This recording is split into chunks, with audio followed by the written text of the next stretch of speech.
Hey everybody, this is Drunk at the Movies. I'm Brad Loekle. And I'm Joshua Mann.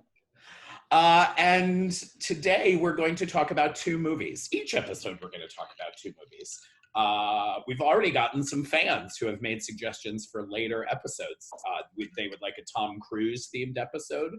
That's a great idea. Yeah, and somebody else would like us each to pick our favorite horror movie. Oh. Yeah. So, but we did Dealer's Choice. We did Potpourri for this second episode.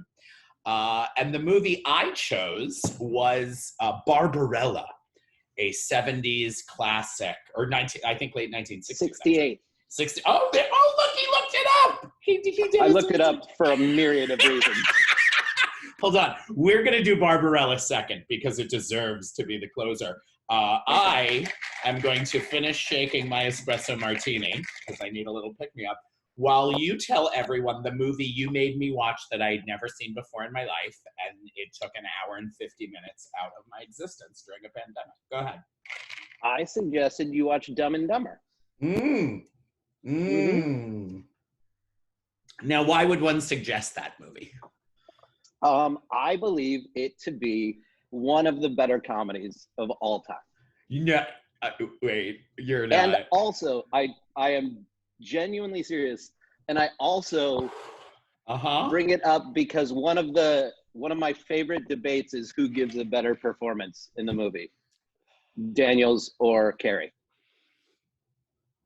And that is a debate you actively have in that haired head of yours? No, I've had this debate with everyone else because no one agrees with me. Okay, thank God. I thought I was about to get in trouble as being like the bitchy old gay. This was hands down the worst thing I've ever seen put on film, and I have seen all of Andy Warhol's art films. I don't think Jeff Daniels should have been allowed to stay in SAG after he made this. I think he should have been removed from the union, or at least suspended for a 10-year period. I looked back at when it was made, so I would have been like a young person in high school. I think it was like 94 or something like that, 92, 94. I would have been like 14, early teens, which is definitely why it was not on my radar. I was already following Liza Minnelli across the Northeast when she was on tour. That it was truly just, and I like Ace Ventura: Pet Detective. I don't understand. What do you think is redeemable about these performances? First of all, I love anything that stupid. Like, they are so breathtakingly stupid. Explains our relationship. They follow this woman across the country with a bag she dropped to pay off a kidnapper and spend all of the money thinking that's fine. In a dog car. In a car that would not be legal at any point in time in American history other than maybe bootlegger times. It's... The dog car, by the way, looks like the spaceship in the second movie. Oh my God, it does. Except at least that was ahead of its time in 1968. It wasn't a Toyota pickup truck that someone had put fur on. I think I wildly disagree with your review of Jeff Daniels. I thought he was the better of the two in the movie. I mean, I definitely don't think it's Jim Carrey's best comedic work by any stretch of the imagination. It feels phoned in. It feels sketchy, literally and figuratively, in all senses of that word. I don't understand why Jeff Daniels was doing it, because I understand why Jim Carrey was doing it at the time. Like, he was still very young, and so sure. You're still just taking like the big summer or Christmas movie that a studio throws in your lap and says, go be an asshole. Jeff Daniels was already like a thing. Yeah. I have no idea why he did it, but I was like... And he did the second one! Yeah, that one's no good. I know how you feel about the first. I stand by that movie as having serious comedic value. They killed a bird. First of all, many birds died on the set of Barbarella. Many birds died. I mean, and hopes and dreams. All right. So let's move on. Everyone, our second film, he gave me Dumb and Dumber, and I gave him a camp classic, Barbarella. Now, if you're totally heterosexual, as Josh is, and didn't know what he was... Josh is very sad that he's a heterosexual. He's tried very hard to... it's just the whole dick stuff. He just doesn't want to do the dick stuff. He likes everything else. The fashion, the community, the bars, the people, the cattiness. He just not into the dick stuff. I don't know why Lady Gaga made me bored this way. Which everyone's now I'm gonna get so many messages like, Josh is really gay. Josh is he's just trying to come out. It's so funny because, like, believe me, if it were a possibility, we'd all know. So I give you Barbarella, yes. and you start texting me when you start watching it, and you're not even past the credits, and you're like, what is this? And I said, listen, this is you said, I think this is the movie that's going to make me gay. And I said, it's honestly probably the movie that made me gay. And if you haven't seen Barbarella, you really should. It stars Jane Fonda. It was filmed by her art house husband at the time, the French director, Roger Vadim. And the opening sequence is her basically naked floating in space. Yeah, like she's just naked for no reason. Yeah. I mean, it's great. So Josh then texts me back and is like, wait, no, I'm now totally heterosexual. This movie, if I'd seen it when I was a teenager, I never would have even thought about homosexuality. I'm like, see, there's the difference. You watch Barbarella, and if you're actually gay, you want to be Barbarella. And if you're straight, you want to sleep with Barbarella. Well, the movie is essentially a space agent for some reason that has no discernible skill. And ditzy lives in a giant brown shag spaceship because, like, in the 60s they were like, well, shag's not going anywhere. We can dream of a future with many things, but shag will be there. That's what the whole ship's interior is made out of. And then it's just the story of a woman who goes bumbling from one sexual assault, gleefully loving it, to another sexual assault. Okay, this is where you also know most people will think Josh is gay because he becomes a diehard feminist about the sex scenes in Barbarella. The first thing that happens is a guy, like, saves her, sort of, and she gets, like, cut and then doesn't have any cuts, like, every 5 minutes. Like, she's falling down. Oh, God, all these wait, that's your problem? The continuity director wasn't on set, so that's your problem? I have many issues. But so this guy rescues her, and she's like, what can I do for you? A handsome, sexy, hairy daddy who's a fur trapper. He was the catchman. And rescues her from razor-toothed wind-up dolls that were about to kill her. Yeah, evil children with wind-up dolls that were about to kill her. He rescues her, and she's like, what can I do for you? And he's like, you can have sex with me. And she's like, I don't want to do that.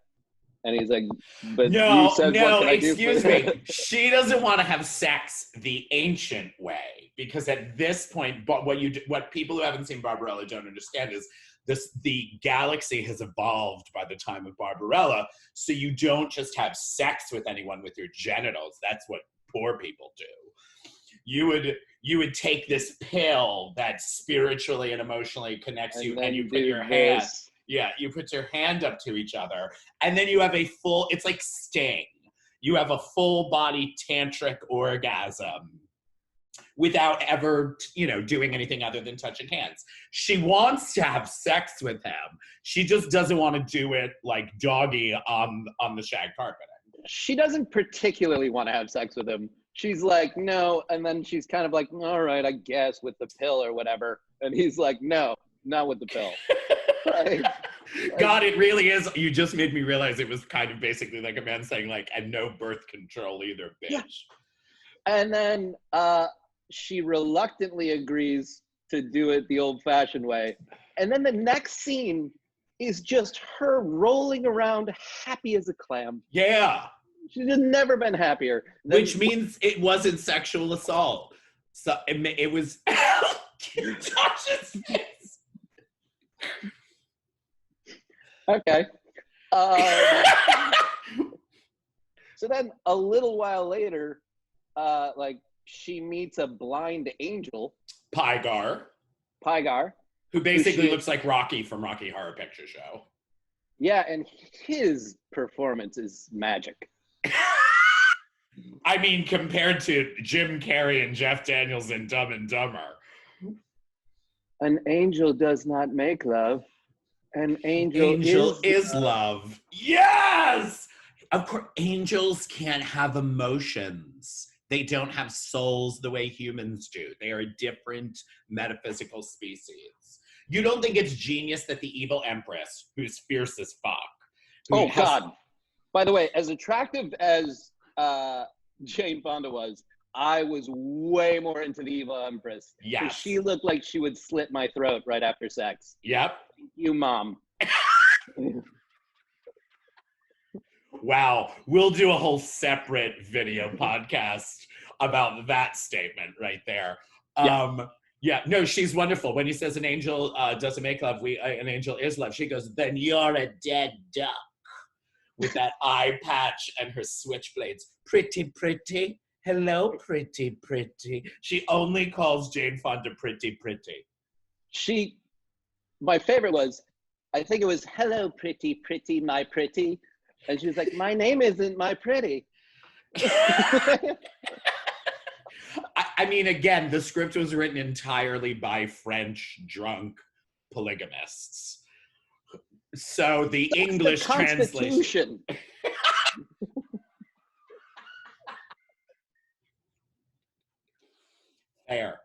Fair. I give you that. I love that the Empress made her in the mazes where all the sad poor people live. The only food they're given is orchids because the labyrinth. They're given only orchids as sustenance because orchids are both beautiful and low in nutrition. And I just love the idea of a dictator who's like, I want to watch you starve for beauty.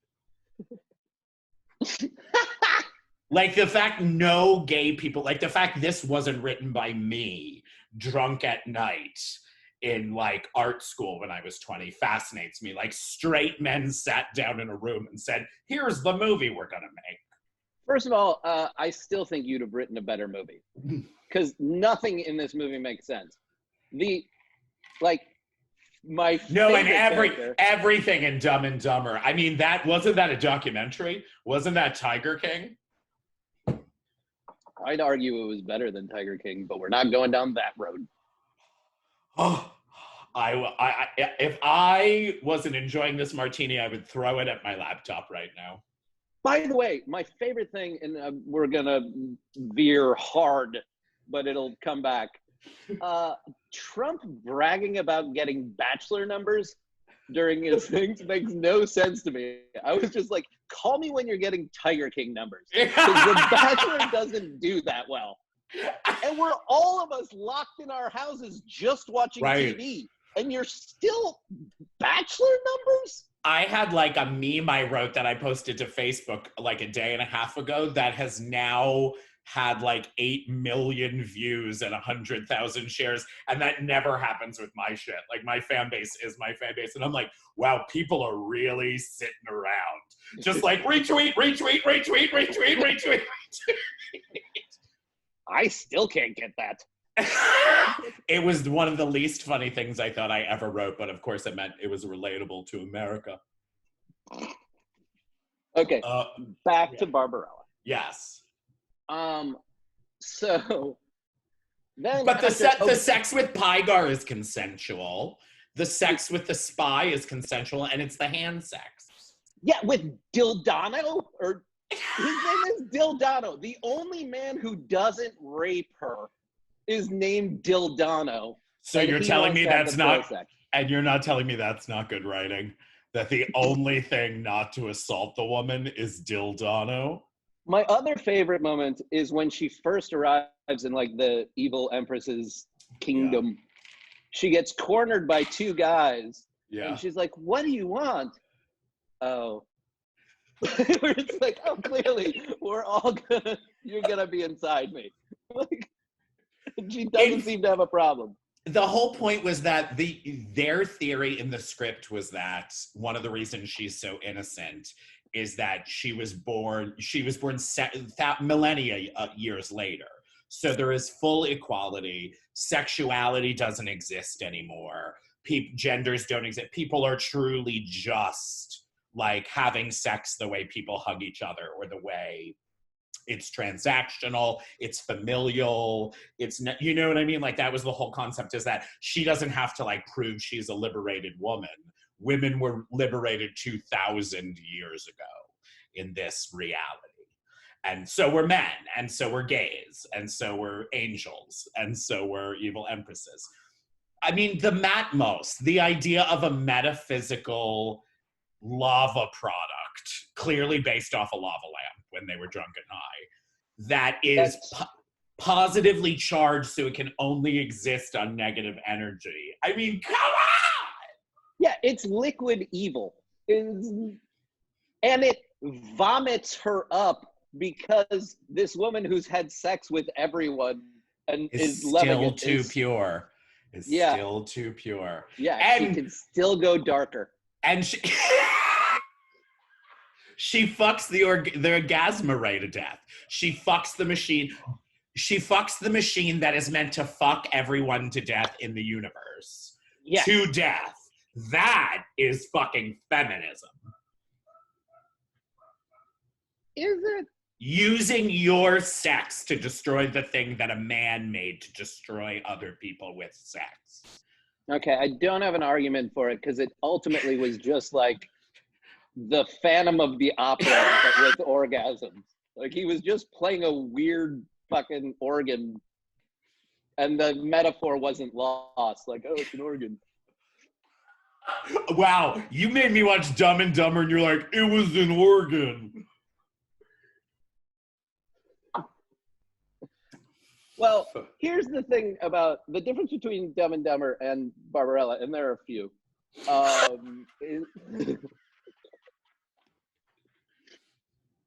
Like, Dumb and Dumber wasn't trying to be an art piece and didn't, like, it was meant, it's called Dumb and Dumber. Barbarella was, I think, striving to be something really meaningful. And I will say that Jane Fonda has done interviews where they were at the end of their marriage, so they weren't in a good place. And her initial idea, because it was based off a graphic novel, was that it would be more kind of socio-political satire on feminism and on sex and on mores and on sexual repression and things like that. Much in the same way that Faye Dunaway has always said about Mommy Dearest. Like, she read the book, she signed on to do the movie, and then a bunch of gay guys basically wrote it. And she read the script, and then she got to set day one, and they were like, camp it up, cross your eyes. Like that. Yeah. And she realized they weren't going to do a movie about like a famous single woman who had bipolar disorder and had been abused as a child. They were doing a movie, they were doing a Sunday night TV movie about a drunk movie star who hits their kids. And so like that I would agree with. Even Jane has said, there is an ability to do a version of Barbarella, especially back then, that was about sexual liberation and cultural evolution. Very quick question. Did Faye Dunaway give that interview before or after she was banned from the West Hollywood's Whole Foods? And now people are really going to think I'm gay.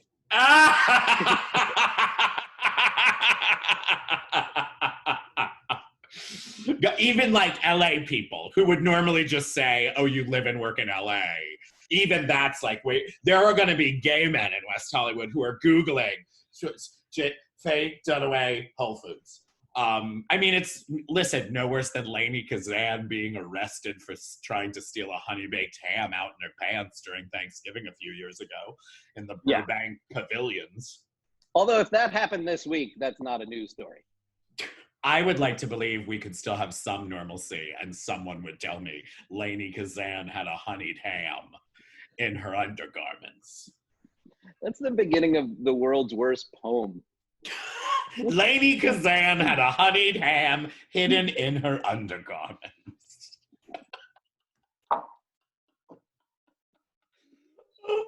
Oh, so you still think Dumb and Dumber is a better movie than Barbarella? No, I don't think it's a better movie. I think that it sticks to its genre and is successful. It's more successful in that than Barbarella. Because Barbarella at times is like a screwball comedy. Yeah. And then it at times is trying to make a statement. And then the ending is the greatest with everybody dies except Barbarella, the evil empress, and the angel. And the angel, which is now like a road show. They can just go do it. They could have done a sequel to just them travel in the universe. So the angel picks up Barbarella and the evil empress after everyone dies and starts flying. You also just said the able empress. Maybe. Well, wasn't Abel the evil one? Oh no, Cain was. So yeah. Well, nice try to biblically save your fucking slur. I've been trying to biblically save shit for years. So they're flying for like a good minute of screen time. Angel holding the two of them. Yeah. And then Jane Fonda just like somehow after a minute of the three of them flying together notices the evil empress is there. And just is like, why did you bring her? She's been so awful. And then like everybody just makes a big we're gonna have threesomes wink at the screen. Basically like Falcor winking at the camera from our first episode talking about liking children. I like little boys. I like little boys. Wink. Well, but also, you talked about Falcor being the perfect pedophile mythological creature. The van in Dumb and Dumber is literally the van every little kid would get into. Yeah, it's shaped like a puppy. Again. You don't even need to fake that there's puppies in the back. Just get in the puppy, kids. I wonder if Jeff Daniels did that movie because he was just like, I'm so tired of having to like feel pain and cry. I'm so tired of trying to be a male Meryl Streep.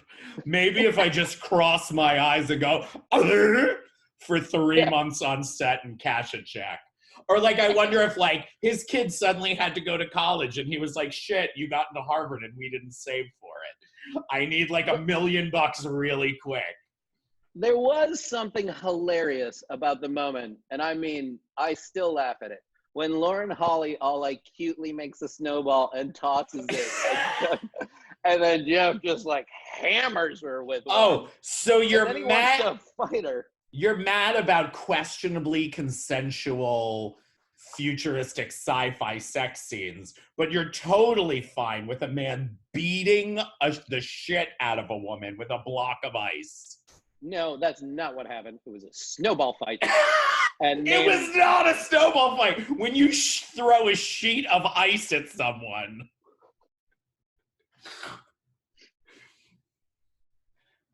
I'm relatively speechless. However, I still think there's a distinction. Uh-huh. Like, yeah, only because Barbarella was happy at the end of every moment. That is true. But also, doesn't that speak to the sadness of the abuse? Jesus God, you really are the gayer. I'm literally defending like, she's fine. She can walk it off. And I'm coming from the standpoint of like, this is how we condition a human to deserve abuse. Oh God. I've been a feminist my entire life, and you just turned me into the biggest misogynist through our conversation. I've had to move on to my auxiliary cocktail because the martini shaker. You did not pronounce that word correctly. I had to move on to my Oxycontin cocktail. No, I wish. Are you kidding me? Oh. Mine's getting sad. all right. Well, we should go soon. I did want to just do a quick moment before we leave. So what do you want to do next week? We should give them a teaser. Do you want to do Tom Cruise or do you want to do horror? I'd say let's do horror only because like Tom Cruise, while I really want to do it, like we'll have to talk about like a dozen movies, we may have to do like 2 or 3 Tom Cruises. Like maybe every other week we do Tom Cruise and it's the sequels. Yeah. Or it's the Christmas special. If there's ever a Christmas. All right. Before I go, I do want to say we have a not sponsor. Our not sponsor is Tab. Tab. Did your mother actively smoke in the 80s while cooking you dinner? Then you probably remember Tab. All right. I'm Brad Loekle. I am Joshua Mann. And we will see you next week on Drunk at the Movies. Bye.